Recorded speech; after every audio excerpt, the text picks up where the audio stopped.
Only on to searching for a killer. Michael Davis was born and raised in Tulsa, raising his 5 children here the best he could. He thought his biggest battle was his terminal illness until someone else made other plans. 2 Works For You reporter Ashley Holt brings us this 9-year-old case gone cold.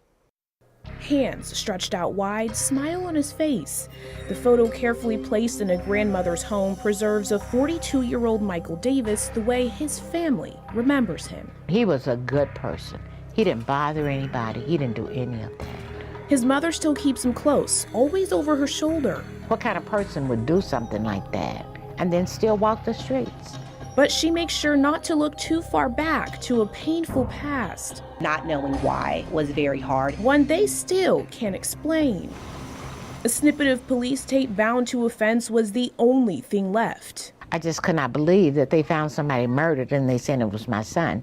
The day after, Katherine Jackson's world flipped upside down 9 years ago. He had told his kids that he'd be back later on tonight, and he didn't come back. Police said they found the father of 5 dead on this East Tulsa street. It was about 11:30 at night.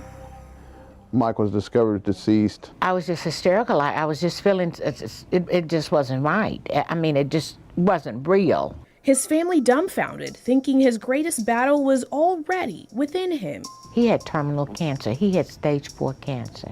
Not in the hands of someone else. He said, "It's okay." He said, "I'm gonna beat this." And I said, I know. Police found his vehicle almost half a mile away from his body at the East Central Village Apartments. It had a car seat inside, even though none of his kids were young enough to have one, raising even more questions. We don't know if he was trying to get away from someone or, he got dropped off somewhere and was walking back to his car. I have no idea. Mrs. Jackson says she has no idea how her son ended up here. She finds it hard to believe no one saw how he got here, but she's grateful for the one person driving by who stopped and made sure police found him. I think he was a black man that didn't have a lot and nobody cared. That's how I felt. His loved ones frustrated with the investigation and losing hope they'll ever know who took their son, their uncle, their father, their brothers, smile away. I don't know how they could even sleep at night because they could be next. Detective Major's frustrated absolutely no one will talk. And it seems like nobody cares. And that's troubling. But this family knows the outcome isn't up to them or police. I know that God is in control. I do know that.